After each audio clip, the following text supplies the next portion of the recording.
ثلاثی کو تثلیث اور مثلث بھی کہتے ہیں۔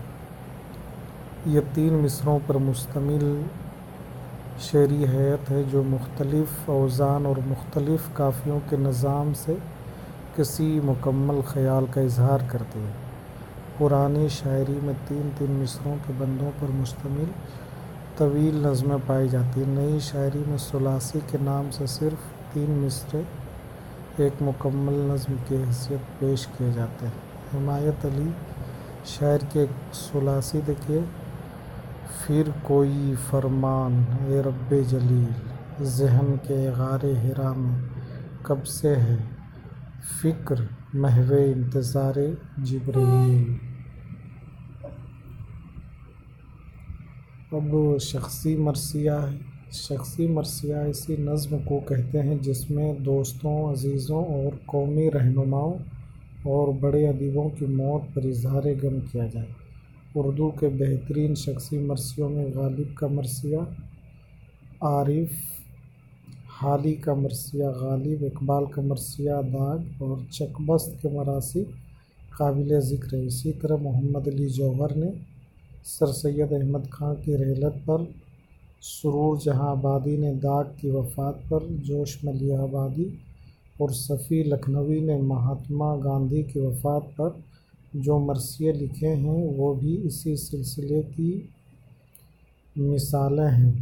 یہ شخصی مرثیے غزل، مثنوی اور نظم کی مختلف ہیئتوں میں لکھے گئے۔ اقبال کی نظم داغ کا پہلا بند ملاحظہ ہو: عظمت غالب ہے ایک مدت سے پیوند زمین، مہدی مجروح ہے شہر خاموشاں کا مقیم، توڑ ڈالی موت نے غربت میں مینائے امیر، چشم محفل میں ہے اب تک کیف صہبائے امیر۔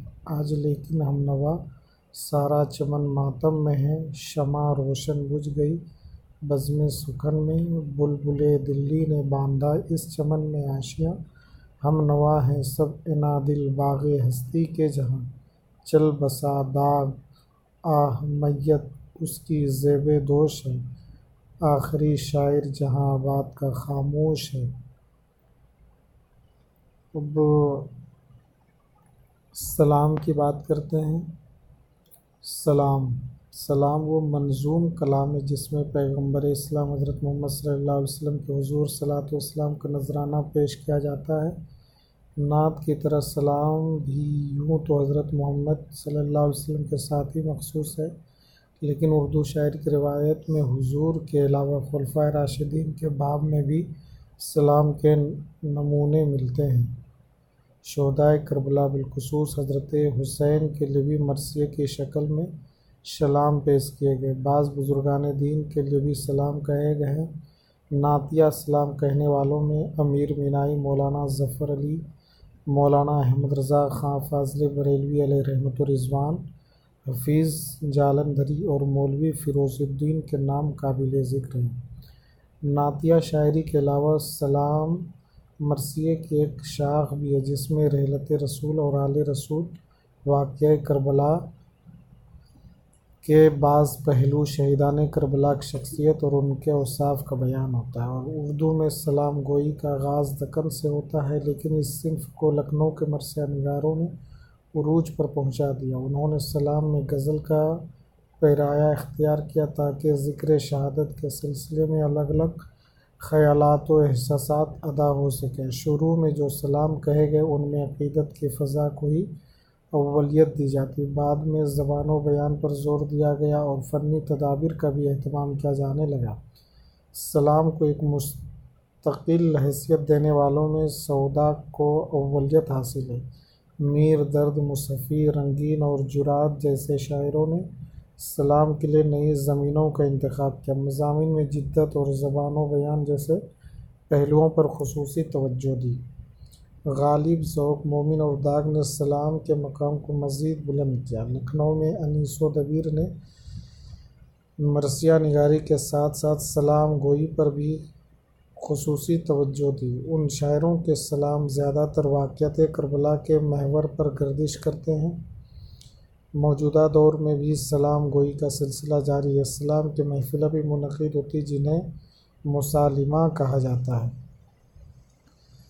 سلام کی مثال ملاحظہ ہو، امام احمد رضا خان فاضل بریلوی کا بہت ہی مشہور و معروف سلام، مصطفیٰ جن رحمت پہ لاکھوں سلام، شمع بزم ہدایت پہ لاکھوں سلام، مہر چرخ نبوت پہ روشن درود، گل باغ رسالت پہ لاکھوں سلام، شہر یار ارم تاجدار حرم، نو بہار شفاعت پہ لاکھوں سلام، جس کے ماتھے شفاعت کا صحرا رہا اس جبین سعادت پہ لاکھوں سلام۔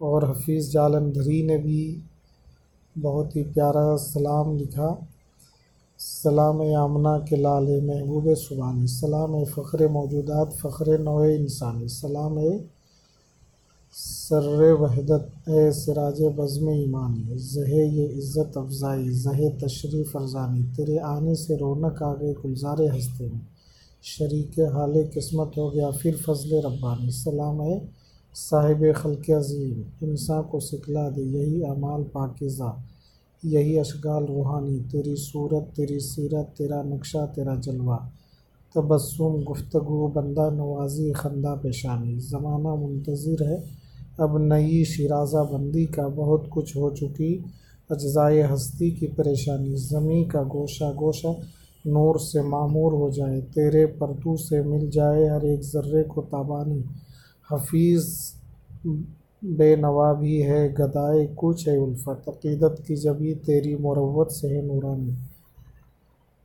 تو آج ہم نے سلام اور اس کے علاوہ شخصی مرثیہ اور ثلاثی کے اوپر بات کی۔